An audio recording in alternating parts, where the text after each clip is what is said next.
much am I? That's fine. Okay, cool. Am I doing okay? I can pull this closer if we need to. That's fine. Yeah. Okay. Closer. It's time for Must Have Seen TV, the podcast dedicated to the sitcoms of the 20th century from I Love Lucy to News Radio. And I'm your TV guy, Brett White. And I'm a senior reporter, producer for Decider.com. And when I'm in drag, I am known as Barb Hardley. Say hello to the Doc Brown to my Marty McFly, Ethan K. Hello, Ethan. Great Scott! Where's Barb? Barb is not here. So it was just I'm tired. Some days we don't do Barb. Some days we don't feel like Barb. Some days we don't feel like Brett. You feel like a nut sometimes. Yeah. No, it takes a long time. But I will point out, just listeners, I am still wearing heels. Okay. Can I tell you that I've recorded all of these podcasts so far barefoot? Hey. Not even socks. Just man.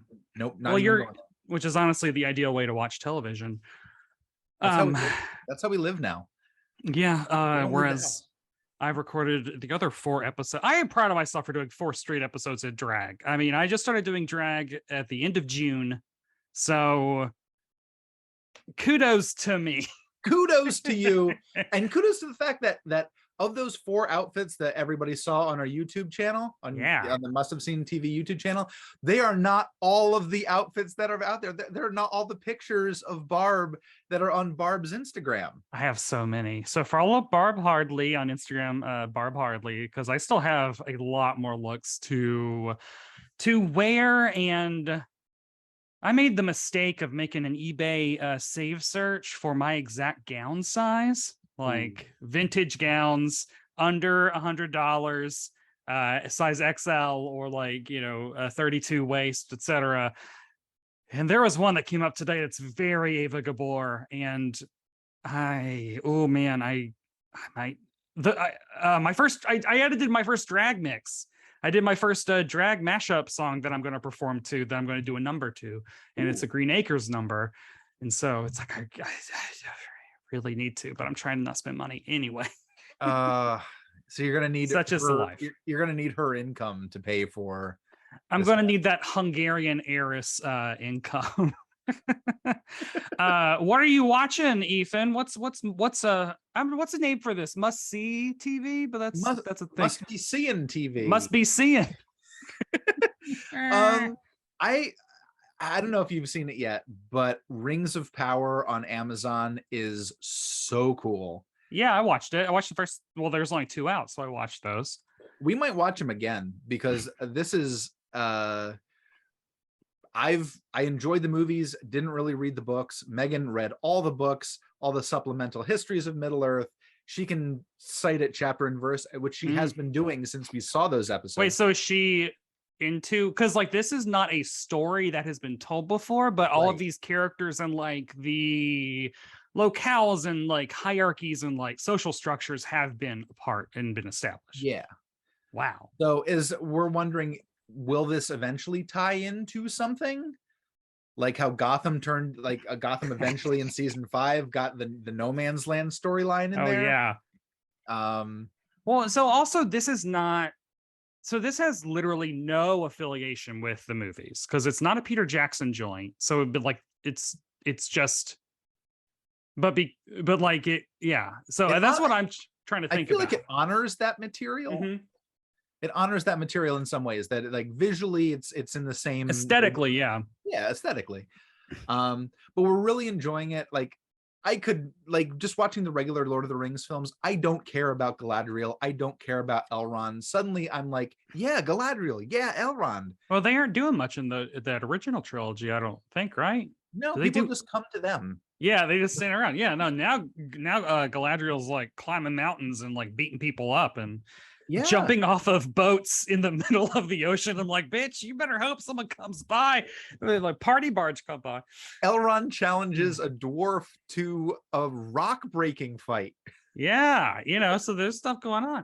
What are you watching?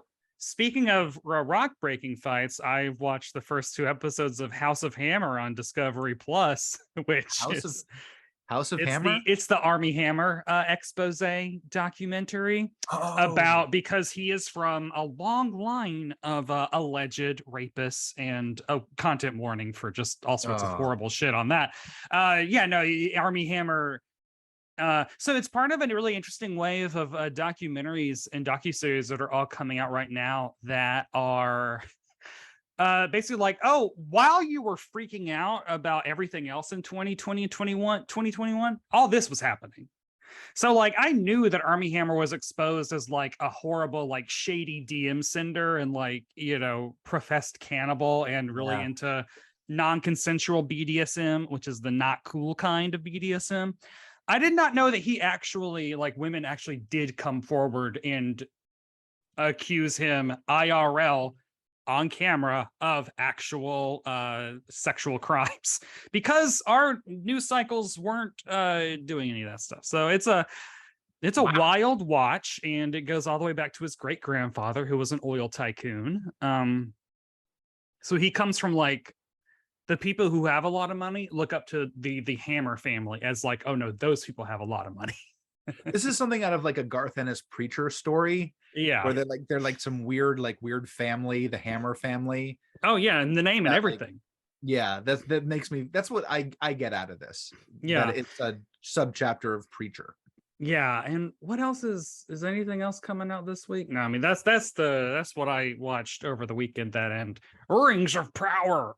Rings of Power. And then Megan and I rewatched the entire extended edition Lord of the Rings, which is a commitment. It's good. It's so good.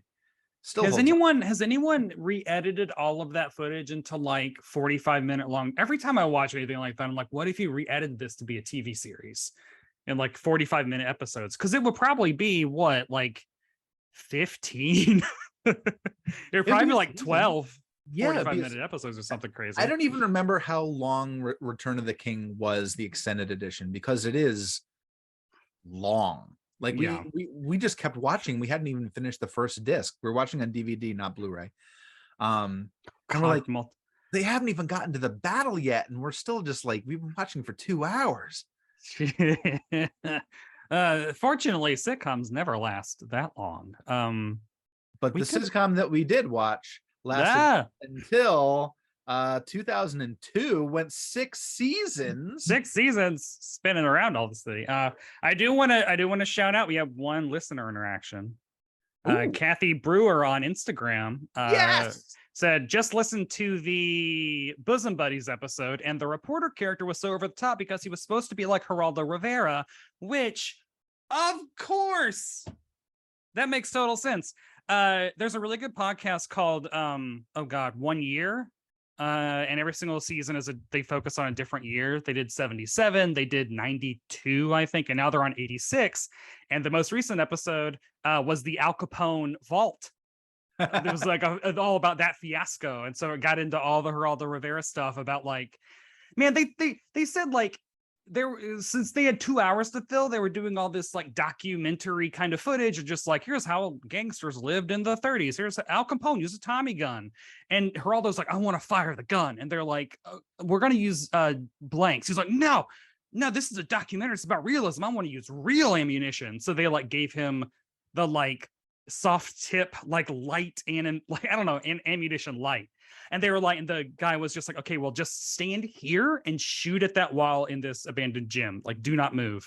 And what does Geraldo do live on air is start firing the Tommy gun. And then after a couple of seconds, just start barreling towards the wall of the gym, just firing the Tommy gun the entire way, apparently.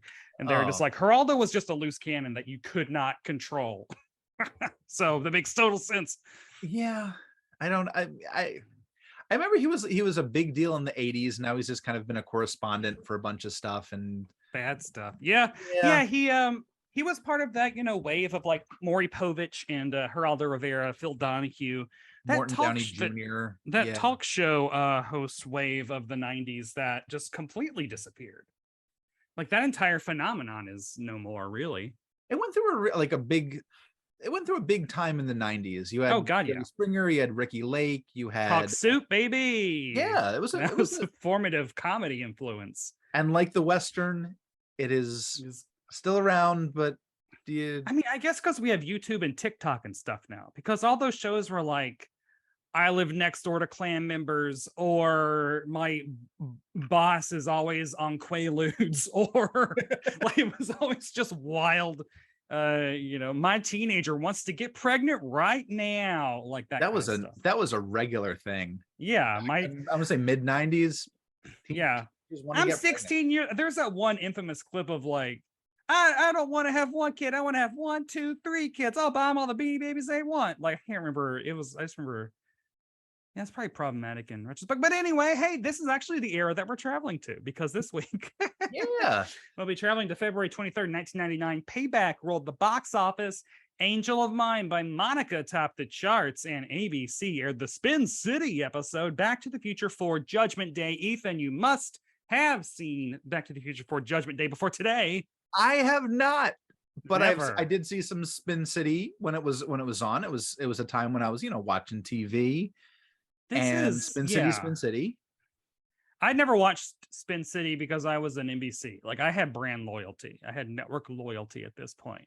But this is like, I want to say like this is probably the last golden era of network sitcoms. Is this like turn of the century? Because like you have the Friends is still going strong. Will and Grace and Frasier are all on NBC. Home Improvement is still on. Yep. Spin City is on. Drew Carey is on. Like, so ABC's popping off. There's stuff on CBS, I'm sure. I didn't look to see. But it's like I was obsessed with my lineups and whatnot, and my network loyalty meant that I never really watched Spin City, but I was aware enough. It's full of actors who was just like, oh yeah, that guy. And I think that was good for that, because even the people who were just starting out became names. Oh yeah, Connie Britton's in this episode. Friday Night Lights. Connie Britton's totally in this episode. Jennifer Esposito, who this was like a big break for her. She did Summer of Sam, and her career keeps going. And then it had like very established actors: Barry Bostwick, Alan Ruck, Richard Kind. Richard Kind, get ready for a lot of Richard Kind appreciation from me. It was this episode had, not only did it have this great cast, it had guest stars who were great. Like Priscilla Presley is in this episode. Yeah, Priscilla Presley, wild stuff. And then the big show, which is Christopher Lloyd. Yeah, all-star cast. It does seem like that's the kind of stunt you pull in season 3. This is February, so this is sweeps. This is February sweeps. Yeah. So like, yeah, they were like, we're going, which is wild that I do not remember. So like Back to the Future, let's talk about that. I mean, like Back to the Future for a time was like my favorite trilogy. Even after watching Star Wars for a while, I was like, Back to the Future is my jam. I love Back to the Future 3, which is the one that everyone maligns for some reason. Can you believe I've only seen Back to the Future 3 once in the theater? Oh, wow. I've seen 1 a bunch of times. I've seen 2 a bunch of times. I've only seen 3 once. See it again. It's, I do not know why that was my favorite as a kid. Probably because 2 is dark. 2 is upsetting. It's real. It goes when you get into any kind of alternate future or past, that's where it usually loses me. Anytime a comic book does like a time thing. Yeah, no, I don't like that stuff. I also don't like the even the version of the future they show is just like, ugh. Yeah. And now we're living in I would rather live in that future, to be honest. Yeah, whatever. One thing I love about Spin City, in comparison to everything else, Home Improvement, it's a TV show. It's kind of low stakes. Friends, they're just friends. Spin City is all of New York. Yeah, it's a big concept for a sitcom. I mean, like, yeah, it's pretty nuts. But you have this great cast. You have this, like, the stakes are high. The writing's great. I happen to really like Spin City. I just do. Have you been watching it on Pluto? Well, that's where I saw this episode. So in case people want to see this episode or any other episode of Spin City, they are available on Pluto. Pluto's on-demand selections. So Hulu has been axing its classic television. For a very long time, Hulu was the best place to go if you like classic sitcoms, and now it is. Times they are changing. It's best to buy all this stuff on DVD because there ain't no guarantee. But a lot of the stuff that used to be on Hulu is now on Pluto. So you have to watch commercials, which I did note what I got shown. I noted two of them. But yeah, I'd say check out Pluto. Webster's on there. I can finally see the other John Aston guest appearance, hopefully. This week on Must Have Seen TV, we're talking about the Spin City episode Back to the Future 4 Judgment Day. It's the 18th episode of season 3, and it was written by David S. Rosenthal and directed by Andy Cadiff. Here's how Pluto TV describes the episode. Mike's political mentor makes an appearance. Stacy's aunt becomes attracted to James. Carter asks Paul to care for his dog. Ethan, how accurate is that description? It's very accurate, but at the same time, no spice, no season. Yeah, no, and this, I mean, I did not. So first of all, the overall note is I did not know how spicy Spin City was. Like, this is almost ludicrous. Because like as a kid, you know, when this was on, I always equated the Spin City with like a Frasier, that it was more like highfalutin New York City. We're in the mayor's office. Like, we're going to have smart cerebral comedy. And I was like, I like Third Rock from the Sun and Drew Carey. But this was silly. Well, speaking of Drew Carey, the producer of Spin City, Gary David Goldberg, Bill Lawrence. Bill Lawrence is married to Krista Miller. Was married to Krista Miller from Drew Carey, who's also in Cougar Town, which was produced by Bill Lawrence. I didn't realize this was like a an early Bill Lawrence joint, pre-Scrubs. This was like him busting out the doors with all of Spin City. And also with Gary David Goldberg, who was the producer and creator of Family Ties. He passed away in 2013, which I learned his first big role on camera was in Israel as part of an educational series called The Adventures of Scooter Man. And he played Scooter Man. I don't know much about it, but that was his... Is he an anthropomorphic scooter? I hope so. God, I hope so. Okay, so Siri just activated on my laptop. I found this on the web for anthropomorphic scooter. Anthropomorphic fish riding a scooter poster. Scooter's expression sheet by Timery DeviantArt. No, okay, so nope.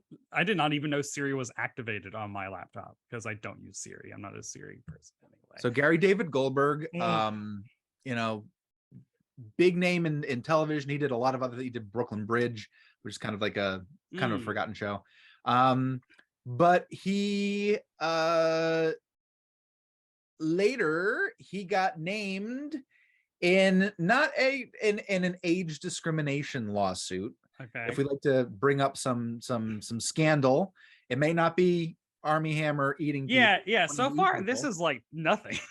But a group of writers all over the age of 40 came at a bunch of networks and said, you are discriminating against us. And the name that came up the most apparently was Gary David Goldberg, and they said that no one on his staff of Sin City, on the writing staff of Sin City, is over the age of 29, which this episode is incorrect because the writer David Rosenthal, I believe, was 30 or 31 when he wrote this. Why? It's a weird... Because you would think that the older a producer would become, they would just naturally be hiring an older and older writing staff because that's their peers and stuff. So it is weird that he was, I mean, hot for the new talent, but how hot? That's the problem. Who knows? Yeah. So this episode begins with, I have like no actor names. I barely got character names. This show has a huge cast. And for this being the first full episode of Spin City I've watched in, I don't know, 20 years. The cobwebs are dusting off. The gay guy, Carter. The cold open is him bringing in his oversized chihuahua named Rags into the office. An ugly, ugly dog. So cute, but it's like the ugly kind of cute. It's like the Instagram famous kind of cute. It's an ugly dog. Yeah, it is an objectively hideous dog, and therefore it is the cutest dog. To which Michael, who is played by Michael J. Fox, legend and icon, says, "Oh, the new Star Wars creatures are out." Which is an interesting joke, because it's not like Star Wars regularly releases creatures, but well, I mean, it was also Phantom Menace is coming. Yeah. Yeah. So the prequels, I sorry, I jumped in on you. Yeah. Prequels were coming out. You were getting some press. There was that Vanity Fair cover where they had a couple of the prequel aliens and characters in there. He does. I will say that Rags does look like a busted Wicket. Like it does. If he'd gone through some hard times. Yeah. It's like Wicket, where are they now? There's an ugly, ugly dog, and he brings it into Richard Kind. Well, first he's bringing it into Michael's office, and Michael brings out the sign that says, "I've been waiting a long time to use this sign," and he slams it down and says, "No suicidal dogs," because the last time Rags was in the office, he humped the paper shredder. Which this is establishing that Rags being suicidal is actually a running joke, which again, I have not seen this show in so long. I honestly thought this was Rags' first appearance until trigger warning, the in memoriam montage later on, but also trigger warning or spoiler warning, it doesn't stick. He's fine. We get the suicidal dog attempting to lick a light socket. Yes. A lamp with no bulb, I think, is what's on. Is that what that was? That was a way that people would do it. They would wet their finger and stick it in the light socket. That we do not advocate doing that. No, and no. Third trigger warning of the show. Yeah, God, this is a really harsh one. I will also say that one of the first things I noticed in this episode is how much I detest late 90s suits. It's just the worst. Everything about the collar on the shirt being so long and pointy, and like just the boxiness of all the cuts of the jackets. It's just, and everything looks cheap. Everything, even on this show, where ostensibly they had a wardrobe department and had a budget, it just all looks like Sears garbage. I can throw in some more fuel to that fire. I also noticed that virtually no one changed clothes, even though the show took place over multiple days. Man, if they're saving on, they could buy one good suit. Christopher Lloyd wore one suit the entire thing, one suit and one tie. And that tie was a tip off. We'll get to it in a second, I guess. So then we get the theme song, which it is like Blues Traveler scored the Kids in the Hall opening credits, but 5 years after it was cool. Either of those were cool. The only thing that Megan said was, "That's so 90s," and it was. Yeah. It's all like fast motion, fast pictures. You got some stock footage of some New Yorkers. You got the main cast kind of like looking cool and looking natural. And they're all in between, like the Spin City logo is coming and they're all in the logo because it's like cut out, and they're all like in it, and there's like flashes. I mean, and it's just like the honkinest harmonica, just like honking on Bobo levels of harmonica. I don't even know if you know the answer. Did they change the opening later on? Oh, I mean, maybe this is season 3. This is the one I remember, though. I do remember these opening credits. They had to change it because the cast changed. Yeah, a lot. We got last season's last 2 is Charlie Sheen and Heather Locklear. Yeah, because Michael J. Fox revealed his multiple sclerosis, right? Yeah. No, Parkinson's. Parkinson's. Parkinson's. Jesus, yeah. His Parkinson's. He won an Emmy for this show, but Charlie Sheen also won a Golden Globe for this show. Oh well. Good for him. Interesting. Good for Charlie. Interesting. So then now, okay, commercials that I got. So I got commercials for Dawn Power Wash detergent, dish detergent, Square, which is the thing that you use to buy things to sell things on your phone. Ancestry.com, which bitch, Pluto knows me well. It reminded me I need to go there and check out the 1950 census to see because see where Hayden and Just were living in 1950. I also got a commercial for just Wheel of Fortune, and then something called Instaflex. So they just need to. Mine were really specific to my locale. Oh God. The ones that stuck out were a new Uncle Giuseppe's, which is a grocery store. Like that local? Jeez. Yeah. I didn't know streaming services could get that close to home. And I got multiple BJ's ads for BJ's Wholesale Club. They have a really good ad campaign. Like it's a guy outside of BJ's complaining about, you don't need this convenience. You need to work for your meat. And then his wife comes out and he's like, honey, she's like, I don't know what to say. The prices are so good. And then it offers him some salami on a deli platter. It was great. Man, like, what is this? 1988? That's women the classics. Shopping no. Women be shopping, men be annoying. That is stereotyped and wrong. And they did multiple ads about it where she is the smart one and he comes off looking like a bigot. Yeah, that's, the bid. So then the episode proper starts. It starts with an establishing shot of the Twin Towers, which so one of the most depressing things when I rewatched Sports Night, which a long time ago, was like, it is set in the Twin Towers. Like the establishing shot for Sports Night is the Twin Towers. So do with that information what you will. What was going on Sports Night on 9/11? God, this is getting dark anyway. This is becoming a Tumblr post. Yeah. So the episode starts with Stacy, who is Michael's secretary. Is that Esposito? Is that Jennifer Esposito? Jennifer Esposito is her, and she's sassy. She's like all secretaries were in the 90s. She's kind of street smart and sassy. I don't think she didn't start with the show. She was kind of like a new mid-run pickup, but she's great. I love her. So her aunt is visiting, and I had to look because the aunt, much like every other character in that Bosom Buddies episode, the aunt is a big character in terms of like what she's got going on. And I was like, surely this is not her first episode because she's played by Priscilla Presley. No, she was in the one right before this. So this is part 2 of a 2-parter with her. So I was like, okay, because when they reveal that she's like her aunt, probably a 50-year-old virgin, and also played by Priscilla Presley, I was just like, what is going on with this character? They've justified none of this. I wish she might have even been younger. I don't know.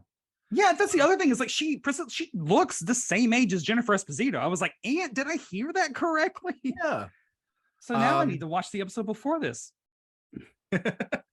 So her aunt was leaving, aunt was visiting, aunt is leaving. But someone's caught her eye. Yeah, someone's caught her eye. James, played by Alexander Chaplin. What's he done since this? He's done a little things. I think he's done more theater. But I did learn his first television credit was he was on the first episode of Homicide: Life in the Street as a prostitute turned strangler.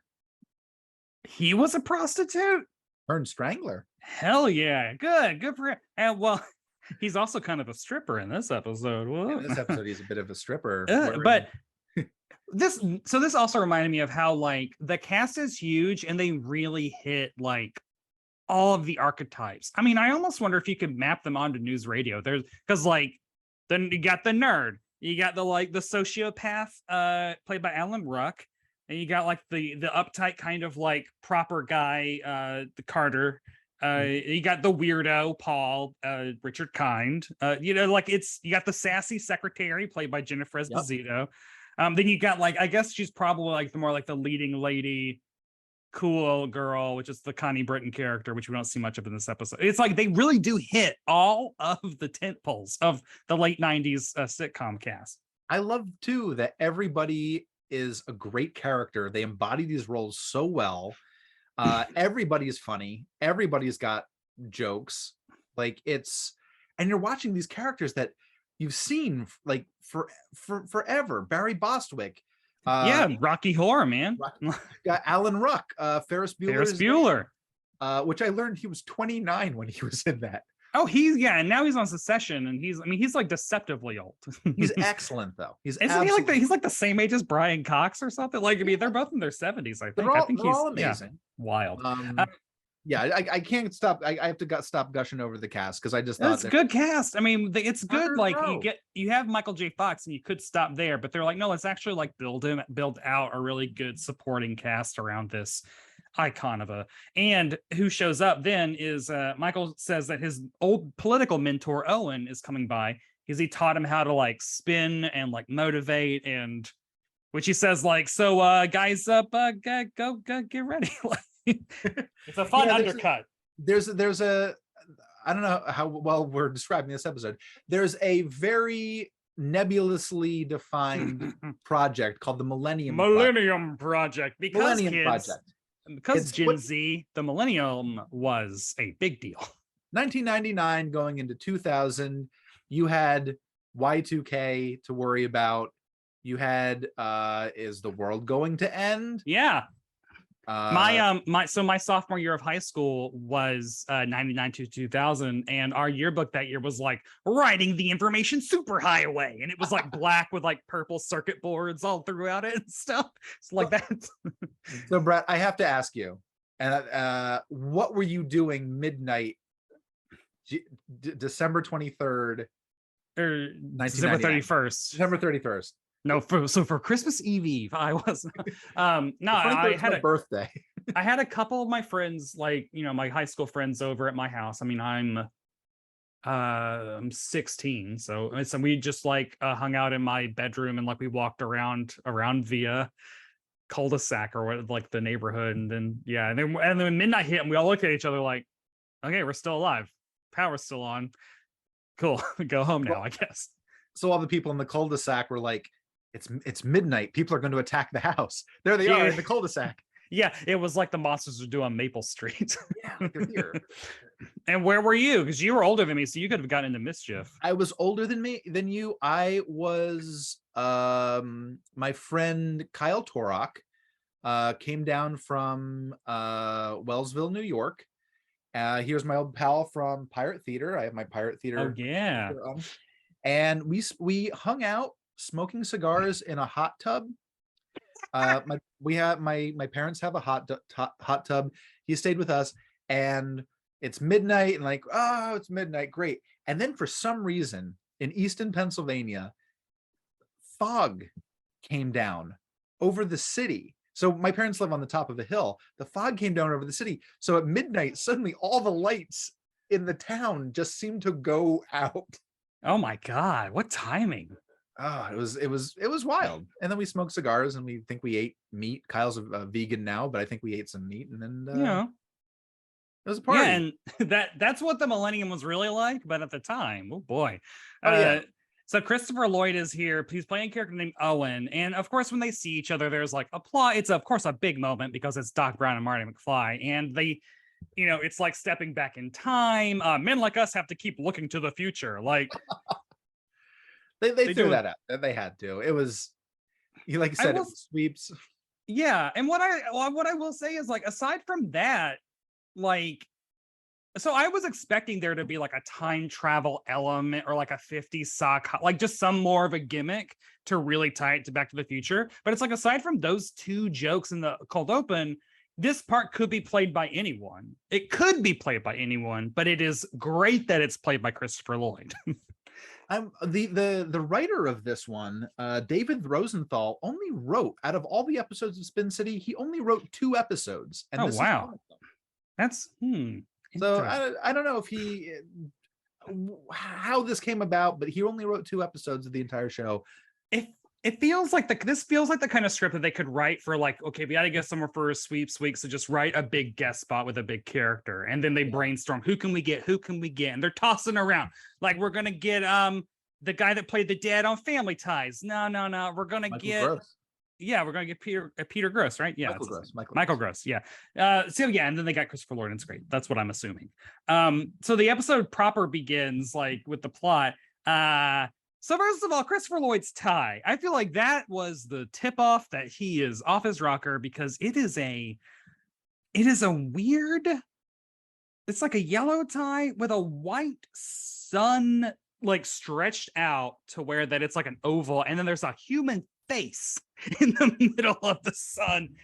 It's real strange. It's like a stylized version of the sun from Teletubbies. Yes, yeah. It's like the baby skull and then the baby head, not a skull. Definitely not the baby skull in Teletubbies. Teletubbies, baby skull, sun, fire, you know. Yeah, it's really disturbing. And then he they show up with donuts for the breakfast for the morning meeting, and Christopher Lloyd's character's like, well, let's pray over the donuts, which is another like, that's an interesting choice. They already had bagels, if you notice that. There were Oh. bagels at the table with spread, and they brought a box of donuts, and they were very excited about the donuts. Yeah, because I mean, come on, donuts are great because they're bagels with frosting. We're looking at the details here, people. Yes. Well, you can go to IMDb and get the 3-sentence description of the show, or you can listen to Must Have Seen TV and you'll get those details, like how no one changes clothes and there are bagels on a table. Well, also, if you go to the trivia section for this page, it's Christopher Lloyd played Doc Brown in the Back to the. I'm just like, bitch, I fucking know. Like, I don't think so. This is not helpful. So the nerd character he prays seriously, and I think this is a very good, a deft piece of writing, because at first, like, the fact that Owen is like, well, let's all hold hands and pray in this government office over the donuts is like a weird thing.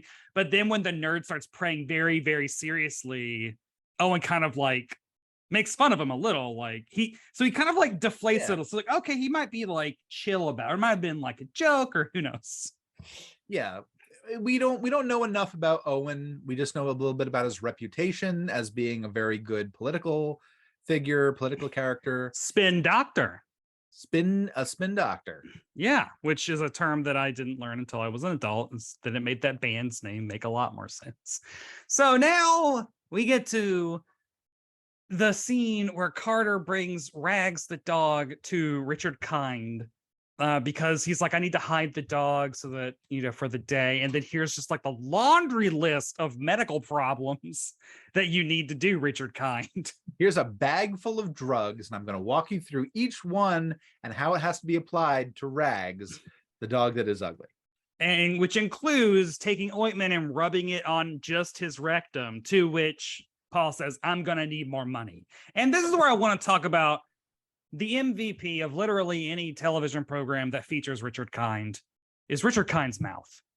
MVP always is that mouth, that big, funny mouth of his. I think he's great. He's great in everything. He plays the same thing in everything, which was great. He used to eat at a restaurant that I'd go to on the Upper West Side, so I've seen him a couple times. You've seen the mouth in action doing something other than talking. He's mostly just talking. I don't watch Richard Kind eat. So Mr. Kind, if you ever watch this on YouTube, I have never seen you eat. I've just seen you walk into the restaurant and interact with staff. You seem very nice. Also, you were in Gotham with Peter Scolari. Yes. Buddies are Gotham, the secret glue. So this might be the first time I'm talking about Richard Kind on Must Have Seen TV, but like Richard Kind was, say it with me, a formative crush of mine as a fucking child. Because I remember seeing him on Mad About You, and this was like tattooed in my brain, which is the clue that you're a homosexual. There's an episode, it's like episode 1 or 2 of Mad About You, so it's early, and him and all 4 of them, Paul and Jamie, and then Richard Kind and Richard Kind's wife, who's Jamie's best friend, are all going shopping at the mall, and the men are off on their own thing, and the women are doing their own thing. And for some reason, so Paul Buckman and I can't remember what Richard Kind's name is, they found themselves in like the men's underwear section, and they're standing looking at just like one of those mannequins that's just like from navel to thigh. And it's like a pair of like bright red bikini briefs. And then Richard Kind just touches them, but just says, I wear these. And then it's like, that's how the scene starts. Just, I wear these. And then Paul says, are you kidding? These are for men in Crete. But like God, it's just so weird. Just like the thought of Richard Kind wearing those stuck with me forever in a good way. In a good way. Oh God. Yeah, this is, hey, you get to know a lot. I don't know. Other boys that age are probably watching Baywatch and being very, oh yeah. And being like very probably overt about the things. Yeah. And here I am, I'm feeling shame about the Richard Kind crush that I've harbored for 30 something years. Anyway, he's a delight. He's a weirdo, and I like it. I love seeing him every time he shows up. So the other thing I noticed, and I wanted to talk about this, Carter, who is gay, so it's never mentioned in this episode that he is gay, but he is wearing a red ribbon for AIDS, and his dog has a rainbow collar. And again, like those are 2 details that like you have to be looking for. And I think that it's super cool that there is an episode of a series with a gay series regular in the late 90s where the fact that he's gay isn't the driving force of all of his jokes, of like literally everything about him. I think that is like, I don't know, we don't talk about Spin City enough in terms of being progressive like that. When I was doing a little bit of like looking back on this, it did get that reputation of, this is a show that has a gay Black lead, and the jokes are not at his expense, that he is not seen as any kind of other. There's no othering happening. And his relationship with Stuart, played by Alan Ruck, they're just friends. There's no friction. There's no queer baiting, anything like that. It is just, this is a gay character and a straight character, and they can just be cool. Which is interesting because like this overshadows, like, so Ellen came out like 2 years before this, and this episode aired. And like the problem with her show is after she came out, then literally every single episode and every single storyline literally all became about like her being a lesbian, which I want to say also good, bold choice, etc. But like she went from being a fully fleshed out character to just having this one thing. And then also on the air at this time is Will and Grace, which I think like people it successfully made everything about like Will and Jack being gay in a way that like they still did feel like realized characters, and they're really funny, and like the jokes actually hit, and it was trailblazing, but also like they were gay, and every single like line of dialogue and plot had to do with that mostly, while still like pulling it off and being very good. And so it's interesting that like Spin City exists in the middle of these two, where it's like, as a series regular, you really get to explore Carter's character, personality. Sometimes I'm assuming there are sometimes plots that center around him being gay, or that it's mentioned every now and then. But you also get to see him do episodes like this, where his entire character is built around a farting dog, a gross little dog. A gross little dog. Gross little dog. So then we get the Barry Bostwick comes in, the mayor. There's a really quick scene that he's dating Janelle, who is his secretary.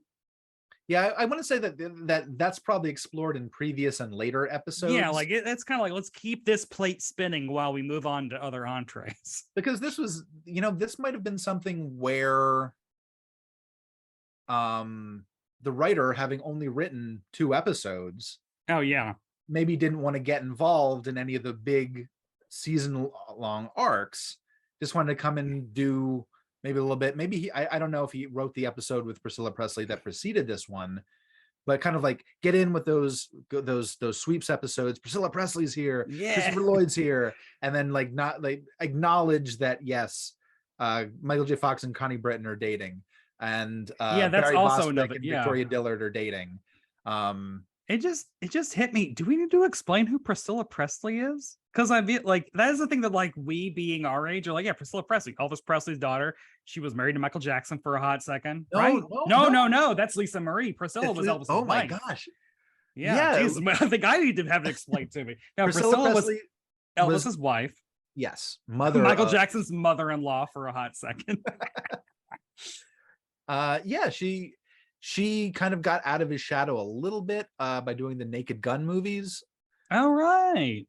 Which was a spinoff of, the movie versions of Police Squad starring Leslie Nielsen, which are amazing comedies to this day, both Police Squad and Naked Gun. Police Squad, I'd say even more than Naked Gun, if you can believe it. What? It's so good. Oh, it is just, but like it's really wild to think about like the Elvis mania. And this is, hey, we're not talking about the Baz Luhrmann Elvis stuff, like, that's new. We're talking about classic 90s Elvis nostalgia, where Elvis had been dead for 13 plus years, but yet was everywhere. I remember I had a book about just like memorabilia of his. There was the Elvis stamp voting. You want young Elvis or do you want old Elvis for the postage stamp? And they want young Elvis. They voted and also, I mean, Uncle Jesse. Your John Stamos's keeping Elvis's memory alive, have mercy. So yeah, like it was, so having Priscilla Presley on is actually a big deal. Yeah. And she handles herself very well. For a very strange plot that we're gonna go very get. strange. Are they B plot? Are they C plot? I don't know. And honestly, this episode is crammed full. For at one point, I was like, "How many plots are going on in this?" And I was like, "There's just 3," but like, Jesus. So like now we get the meeting of the 2 mentors, and like they're both kind of like soft, being like, "Well, obviously, I influenced him more because he once told me." And turns out Michael has told both of them the exact same praise. I didn't write down what the praise was, but they say it at the same time, and it's funny. It's something to deliver, like, when I met you, all I could do was crawl in politics, yeah, no. and now I walk like a man, or something like that. Yeah. And so now we are at I think this is where there's like an act break. So I got more commercials, probably for the joints, the joint medication for the Wheel of Fortune, because I am very old. Well, yeah, I mean, those are my interests. But then do we get to James's apartment? Yeah, then we're at James's apartment at this, and now let's. So my notes. Well, I'll read because I don't. Oh, so Nerd is ... hooking up with secretary's Aunt James. Wait, is she a virgin? Is she her aunt? What is happening? Who is this woman? That's because like then she says like, I don't even know how long sex is supposed to take. Like, and then he's like, oh, between 6-7 minutes, I can get you done half the time. I was like, but back the truck up. Like, if you it's an improv note. I feel like I'm an improv teacher, and this is 101, and these 2 people are now doing a scene where they've initiated. I'm like, no, if you establish that you were hooking up with and you're like a 20-something guy, and this is a 50-something woman, and she's a virgin, like you have to address that. Especially because she's introduced as the aunt of his coworker. Like, and not to say like that, everyone has to have sex by the age of 50 or 60, but it is like a very strange, also because the way that she talks is very clipped and like spacey. She could have been an alien. You could have told me she was a crossover from Third Arc of the Sun, and I would have been like, I guess. I just looked it up. She was 55 when this episode was done. God, she was very young when she married Elvis. 67. She married him. She married him in 67. So she was 22. Jeez, because like 55 is that's when you say like Elvis's wife, I'm thinking 70s, even though that's insane. That's not at all accurate for 1999. He dated Elvira, Mistress of the Dark. He did? Yeah, that was something that she talks about. Wait, before or after Priscilla? After. Yeah, because I could see that. So it's a weird. It's an awkward situation. He's awkward, she's awkward. It's 2 people kind of that have like found their level. And I'm like, thumbs up for him. Like, this is cool. Like, yeah, like go for it. Have a good time. It's just there's just a lot of questions, because honestly, like, I was like, oh, well, she's conning him. Like, they're going to find out that she's actually, because I've watched sitcoms before. I know that if a 50-year-old woman on a sitcom says I'm a virgin, she's 100% conning the person. Like, this is not. And the fact that she wasn't. Oh, the other thing I wanted to know. So doesn't he call Stuart for like advice or something? Stuart calls him. Okay, right. Oh, right. Yeah. And then asks to talk to Priscilla Presley. And he's trying to keep it under wraps, but he's naive and silly, and just goes, oh yeah, she's over here, and hands her the phone, and he's like, oh no. So now Stuart knows, Alan Ruck knows. Yeah.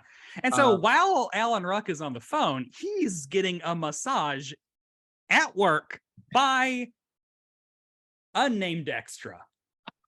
So in theory, his like an intern, an aide, it's just maybe it's like a service like we used to have at our old office. Maybe where people came in and like bring in like food.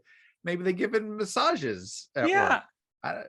It's just like I don't work in New York politics. I don't know there's shady stuff, just like it being in 2022 and like, hearing all of the allegations made against old Governor Cuomo and whatnot. It's just very wild watching a sitcom set in like the mayor's office where just an unnamed woman is giving theoretically a coworker a massage, like a deep massage. There are literally chapters in sexual harassment training that talk about massages, and yeah, it so comes it's up like every time you watch one of those videos. Massages. So it's one of those like, yep, 90s were a different time.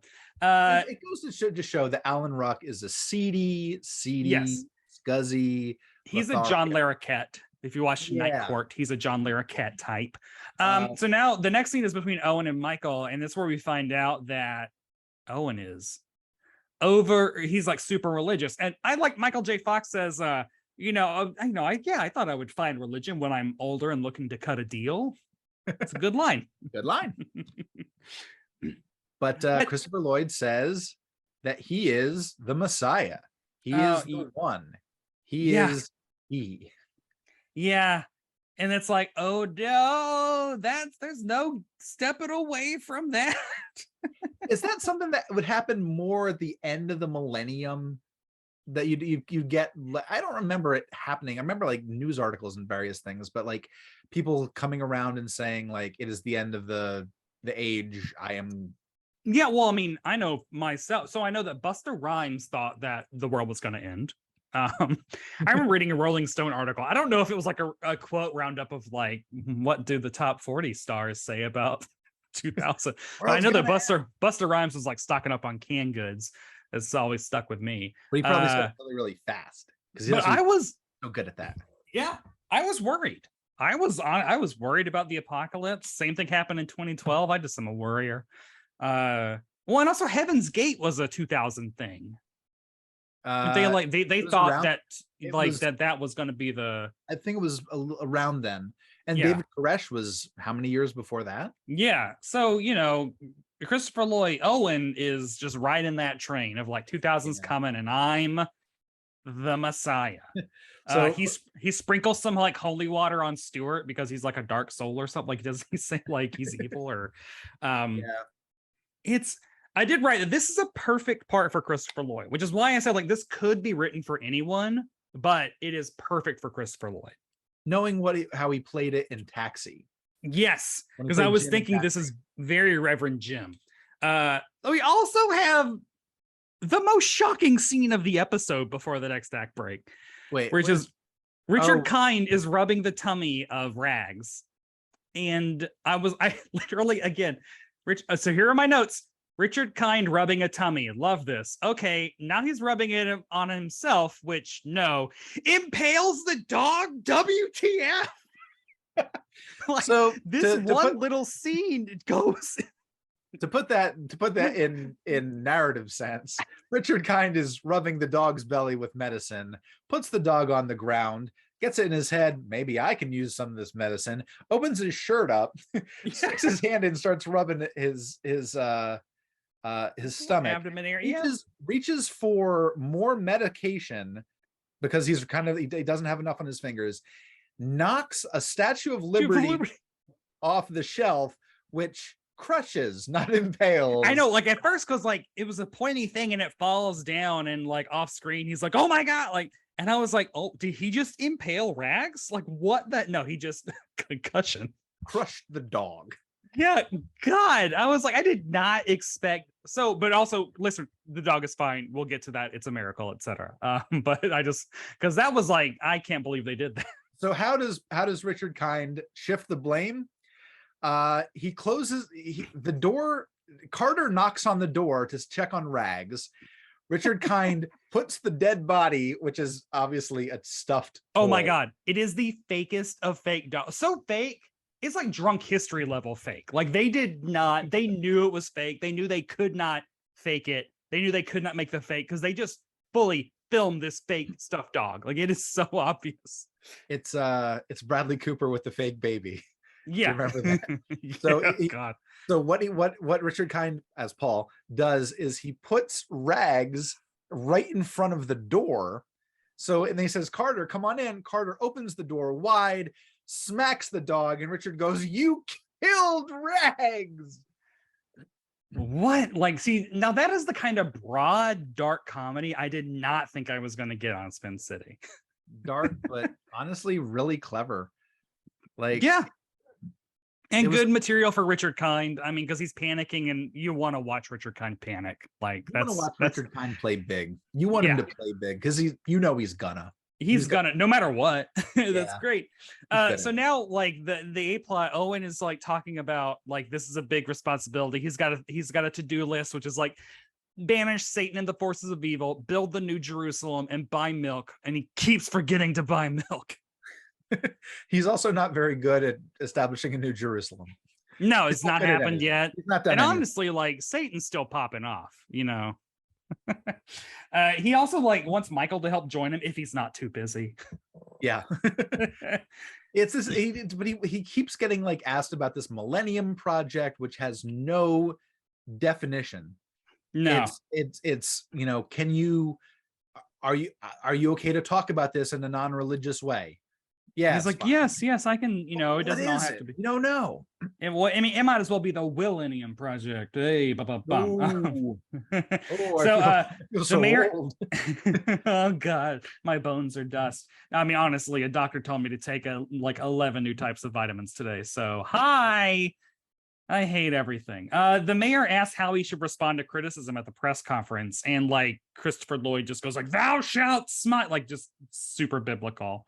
But then it's like, and then also, is it Barry Bostwick says "Thank God," and then Christopher Lloyd offhand was like, "Don't mention it." That's really good. Yeah, it's old jokes. Some of these jokes are a little old, but that's fine. Wait, and the guy that wrote this episode was 30 or 31? Yeah, he was 31 when it aired, so it might have he might have written it when he was a little bit younger. Yeah, because I mean, these jokes don't play like they're. That was the other thing when you said that all the writers were under 29 or whatever. I was like, it doesn't seem like. I mean, these are pretty stock sitcom. I mean, like not in a bad way, but it's very just like, hitting those notes. So, is the next scene where Mike is just kind of pouring out his heart to Connie Britton?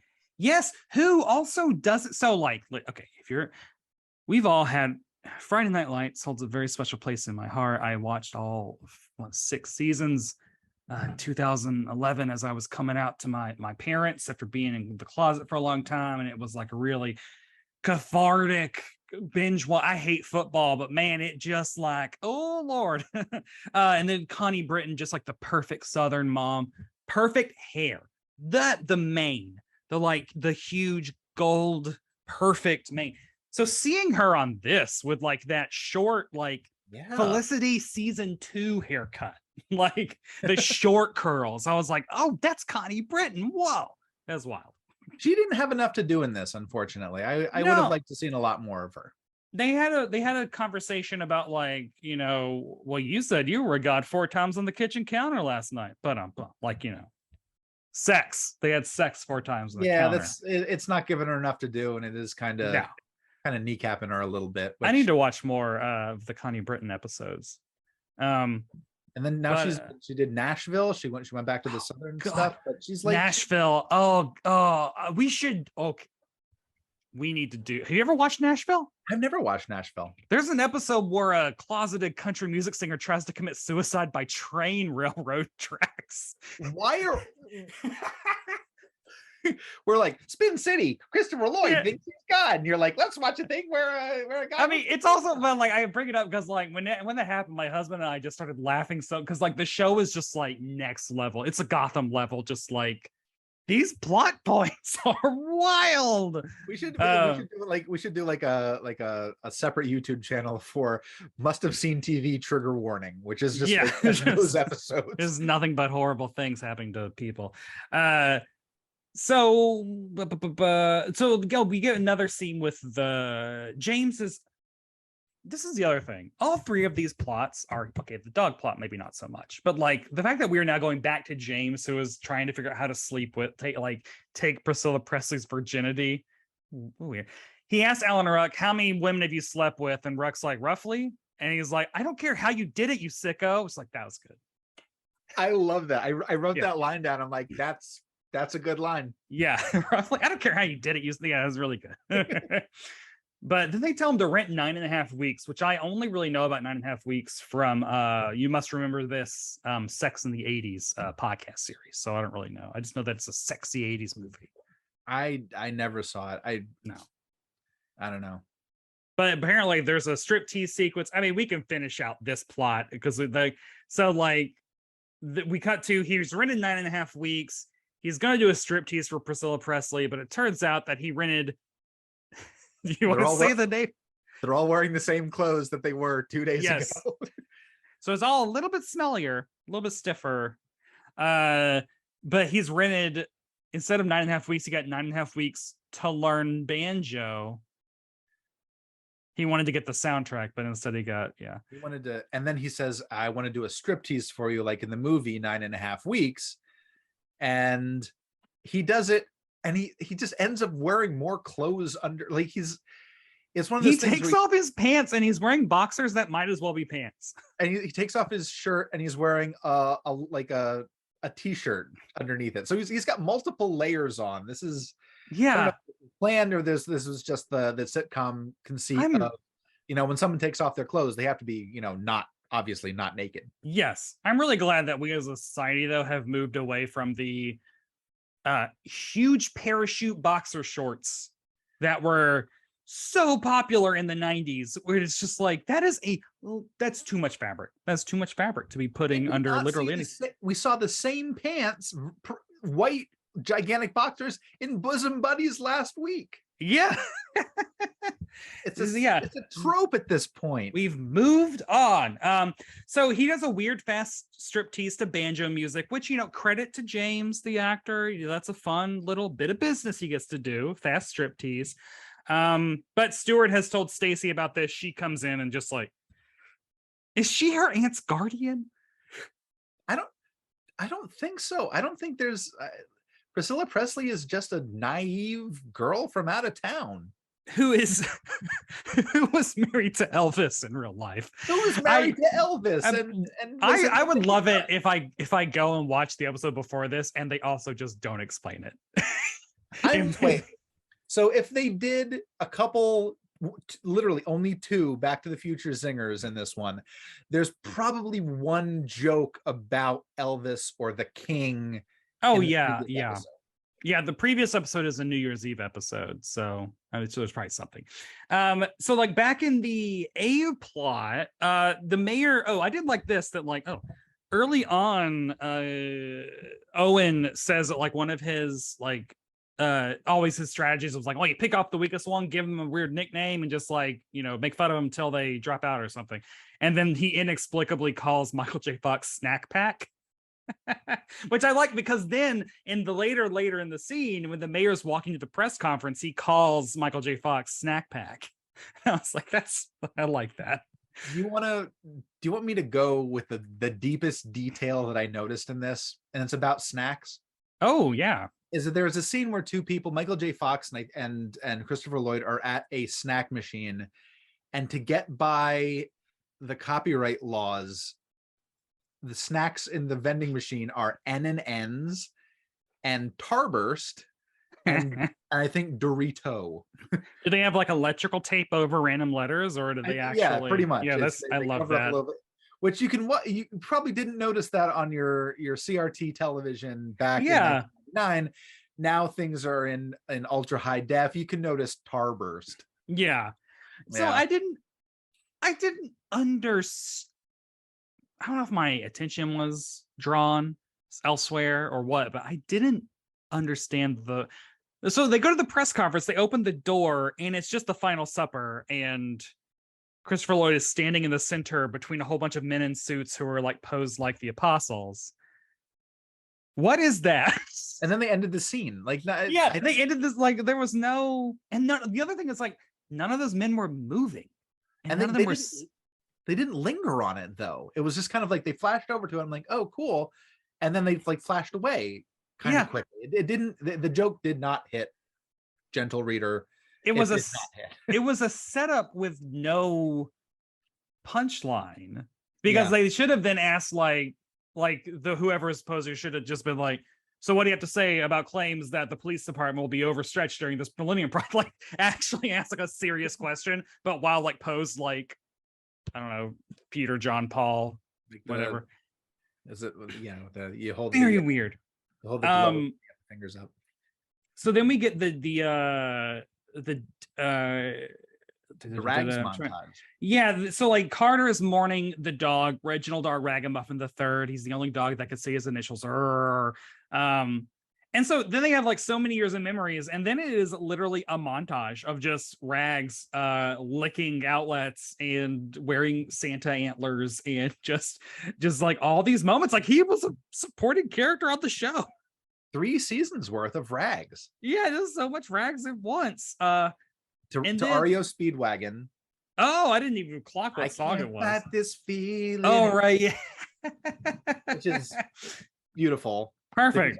REO Speedwagon was an 80s band, and they were still kind of their star had fallen a little by 1999. So them bringing that back up was actually probably a really good joke at the time. Now they've gone through like a resurgence, and like the Donnas have covered them, and like they state fairs a lot, so they're still around. They're from Champaign, which is Megan's hometown. Illinois. She didn't she's outside of Champaign, but yeah, there's an REO Speedwagon like boulevard. Ooh. Yeah. Only the fastest wagons allowed on this boulevard. And then Richard Gine just shouts, "He's not going to hell." I think it was like him saying like he's trying to reassure himself that he's not going to go to hell for murdering this dog and then making his owner lie about it. But it is a big choice. Richard Kind only goes big. Yeah, that's what he's known for. Bing bong. So now to wrap up, Owen takes himself off the Millennium Project. Wait, why does he do that? It just got too religious. I think that he realizes he's not cut out for it. That's pretty much what it is. Yeah, well, again, it's like kind of like a lot. Just tie it up. We're at 25 minutes. Get out like 21 minutes or whatever. So he on his way out, Carter is mourning Rags's dead body in a cardboard box, the kind you would get to take your files out after you've been fired. And on his way out, Owen just like touches and rubs Rags's belly. Rags is resurrected. He pops up out of the thing with his little stupid tongue hanging out. It's like it's literally the tuxedo mask meme. It's the my work here is done, but you didn't do anything. You just like goodbye. Christopher Lloyd did nothing. Millennium Project went nowhere. He resurrected Rags. That's all he was really there to do, because he resurrects Rags and they turn and he's standing at the exit and the light is shining on him from above. And then the dog, Regis Philbin, as the dog's voiceover says, "Oh man, I just can't catch a break," because the dog wants to die, which is a really weird running joke. But because in the montage they do show a couple times where Rags has also tried to off himself, just licking all sorts of electrical outlets, standing by an open window. Yeah. It's a running gag. So the post credits are like the stinger at the end while the credits are rolling. Like Paul is mourning. He's so like just wondering if he should do something. But then hey, Rags comes in. And he bites Richard Kind, and then Richard Kind yells, "I did it once and I'll do it again." Yeah, and then Carter sees that. Yeah. And then we got Sit Ubu Sit, which I think is as iconic as all of Spin City. Is just the production company Sit Ubu Sit. That's what? That's Stephen Cannell throwing the paper over his shoulder, and then it becomes the big C, the big animated C at the end of the A-Team. Yeah. Oh, yeah. Sit, Ubu, sit. Are you ready for some must-have facts about this? Give me some facts. Oh, only the hottest facts. So this episode of Spin City was ranked number 17 for the week, watched by 15.25 million people. I miss the monoculture. I'll just say it. I don't care. Oh, But you aren't one of those 15.25. You could have made it 15.25000001. I was in college, and I was probably doing other things in February of 1999. See, people. Okay, and this. And we also in February 1999, we also didn't have cable or any kind of basic cable. We just watched DVDs and VHS all the time. Oh my God. I mean, this rats me out as being lame, but like a lot of people say, like, oh, I lost track when I went to college. I watched ER through college, y'all. Like, at least up until when Paul McCrane got his arm, I think got crushed by the helicopter. But like, I mean, I think I was still watching Home Improvement at this time, because when I rewatched Home Improvement, I was like, at some point I stopped watching this show. And it got to the final season. I was like, I remember all these episodes. I think I watched Home Improvement up until the end. So I never, like, college didn't stop me. College was some of the best television. For my freshman year, I lived in Philadelphia went to art school. And what we would do is we had the living room, we 5 of us in an apartment, and our friend Jake Greenwalt would come visit, who is currently the artist of Pink Panther. Jake's awesome. And so we would sit around the TV and we'd all have our art projects, and we would work through various things, and we would just watch the same VHS tapes over and over again. So that was the year we watched a lot of Mulan. We watched Big Lebowski at least 29 times. I've seen it 36. God. Adam Sandler films, just things you could put on and laugh about, and you didn't have to have your full attention because you were just working on art projects over and over and over again.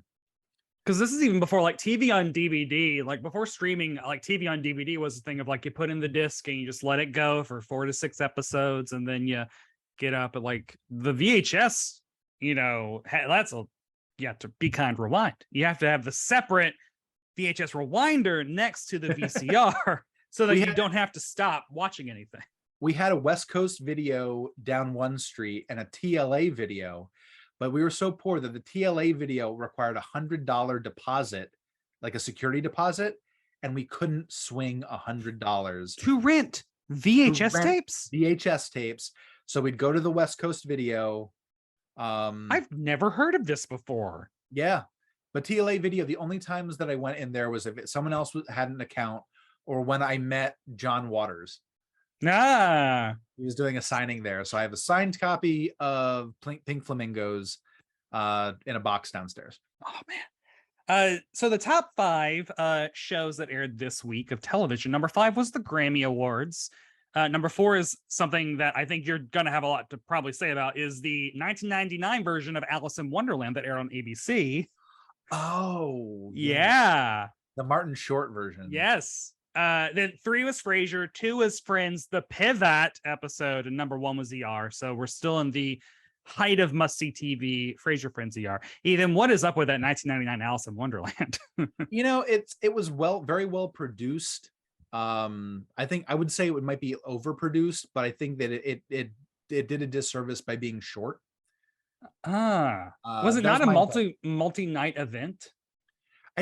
It might have been, but I don't think it was. I think that it was like a great cast, but by not the best adaptation by far.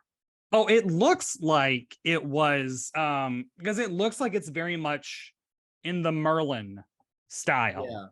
Because like this is the thing, like in the late 90s, the networks started just going nuts with the big budget. Your Gulliver's Travels starring Ted Danson. Now I have to look it up.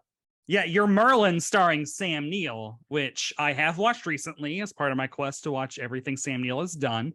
And it is choices. It looks like a 6-hour music video, which I'm assuming that's probably what the Alice in Wonderland looks like. Yeah, I remember it had that sheen to it, that gloss to it. It had a great cast. Like, it was a great cast, and love Martin Short, but I don't know. Martin Short was also in Merlin. Maybe won an Emmy for Merlin, actually, or was at least nominated. It was such a great cast, though. Who was the Mad Hatter in that? It was Martin Short. Oh, duh. Obviously, who else would he play? Uh, yeah, but still, my favorite TV Mad Hatter or movie Mad Hatter, Peter Cook in the 1967 version. Okay, Choice, so good. good. Uh, so also, I looked up newspaper articles about Spin City from this week. Nothing at all, except if you lived in the, I guess, tri-state area, Richard Kind was going to be at the Roosevelt Field Mall reading books to kids as part of Reading Fun Day on Saturday. Why couldn't I have lived in the tri-state area? So it was like him and the Dougie Fresh, I think, from the Cosby, the second Cosby sitcom, and like someone, it was like three like sitcom actors of the time were going to be reading kids books to kids at the mall, and Richard Kind was one of them. And can you imagine? Oh, those kids were so lucky. Those kids are so lucky. You Take were that to one of the kids. You are so lucky. Those kids are now like probably 30. So I'm like, hey, kids, let us know if you were at the Roosevelt Field Mall on February like 27th, 1999. And, or if you were there then and just heard like a mysterious booming voice somewhere, that was Richard Kind. Reading Curious George. Yeah. The ABC Tuesday night lineup that this aired as part of was Home Improvement, The Hughleys, D.L. Hughley's show, Spin City, Sports Night, and NYPD Blue. So I watched Home Improvement and Sports Night. Which is crazy to me. At the same time, I am deficient.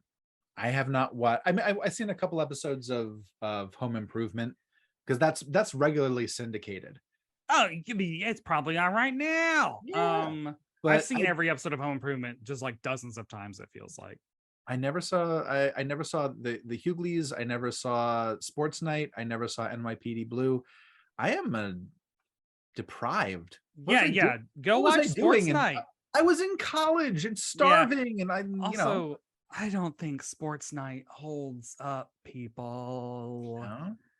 I mean, it's Sorkin, and after when I watched that supercut of like Sorkinisms, where they show like the 5 to 10 lines of dialogue, his pet phrases that he has in every single show he writes, all back to back, and I was like, oh my god, he really does have his tricks.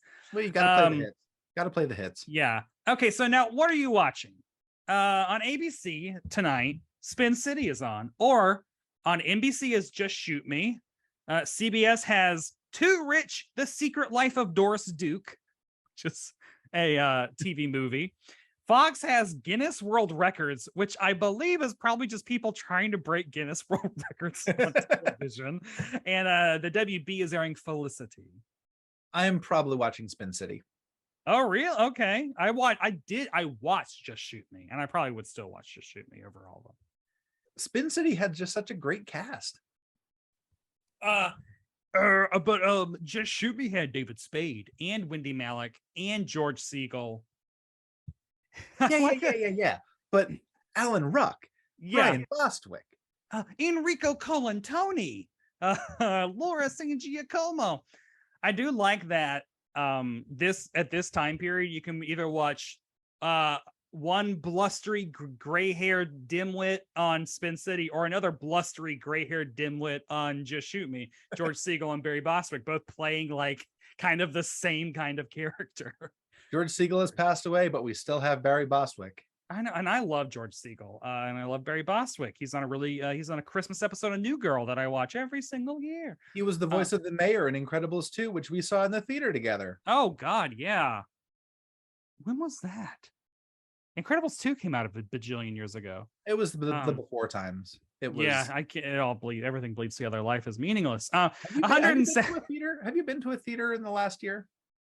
Like, yes, because I've seen. Hey, I saw Jurassic World Dominion in the theater. I quarantined intentionally because you're bringing Sam Neill back as Alan Grant on the big screen. I am there.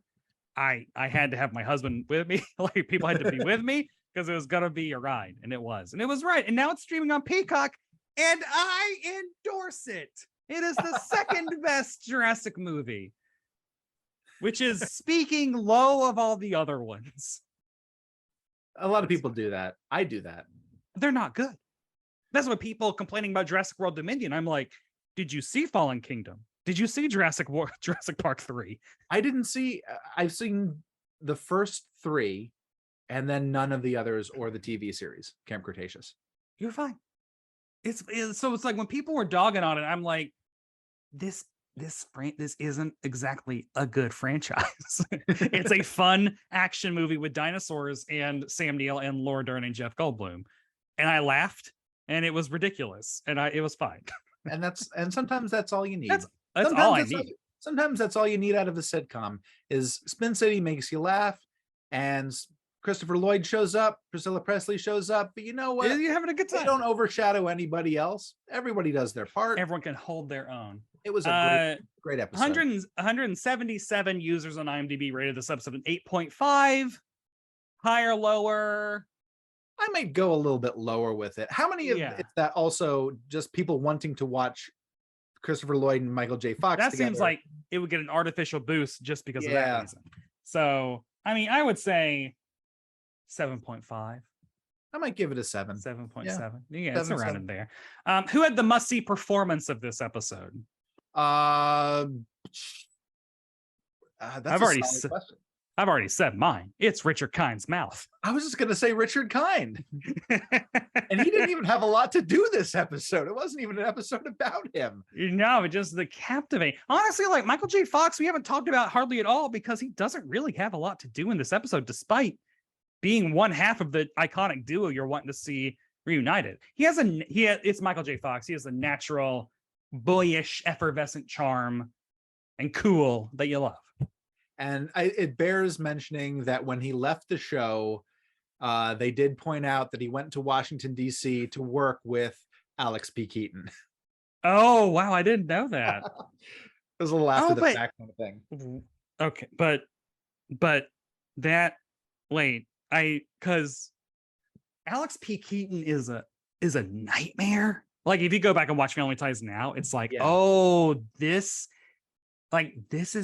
this is who Brett Kavanaugh was. I mean, like, he is like hard on for Nixon, just like super. And again, like, it's weird to say, well, at the time, like, yeah, Nixon committed crimes and could have gone to jail and didn't, but like, it was funny. And now it's like, no, that was serious. That was a serious problem. It's serious then. It's serious now. Serious now. And it was, yeah. So, okay. Hey, Siri, stop. Why is Siri turning on? Stop. I'm not saying anything. I need to turn that off. It keeps getting triggered. It set up on this laptop. I thought I didn't either. It's never activated until twice tonight. Anyway, must other people see this episode?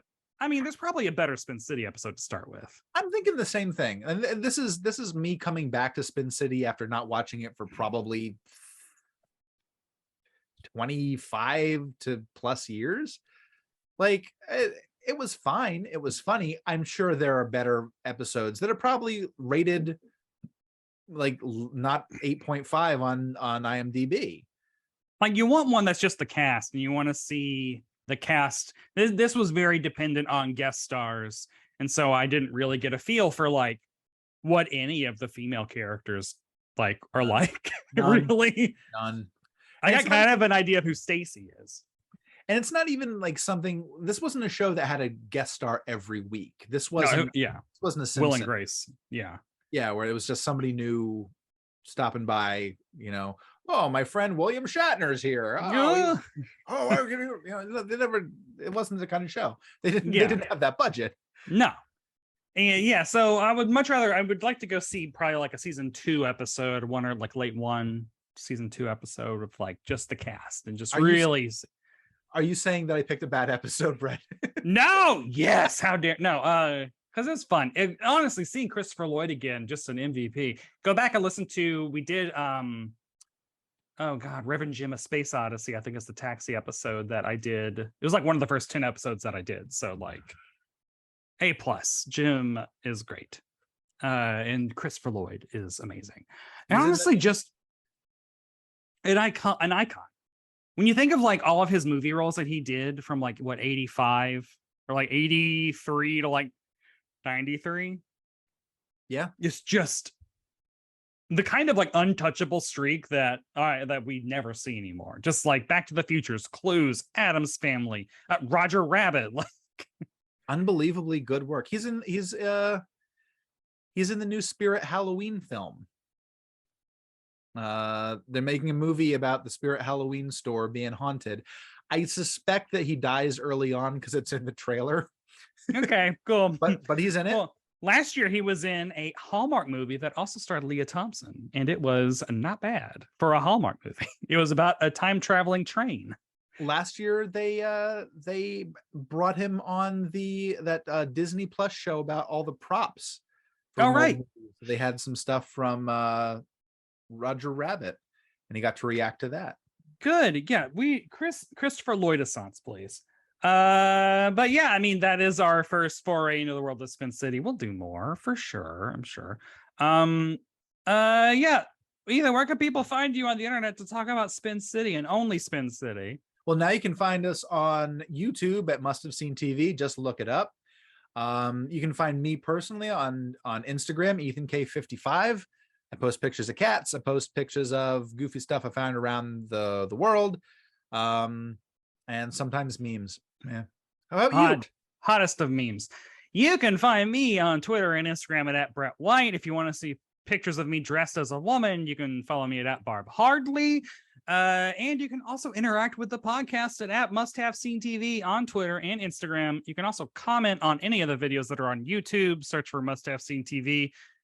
We're there. And if you leave a review in iTunes, we will read them on the air. As long as they're positive, or if they're very bad but also funny, then we'll make fun of you. Yeah, well, so we're trying. This is free content. And until then, read the words that I write at decider.com. Thanks to Acast for hosting this, and thanks to YouTube, I guess, although they don't need my thanks. But who does need my thanks? The listeners and viewers. Thanks to everybody, and we'll see you next time on Must Have Seen TV.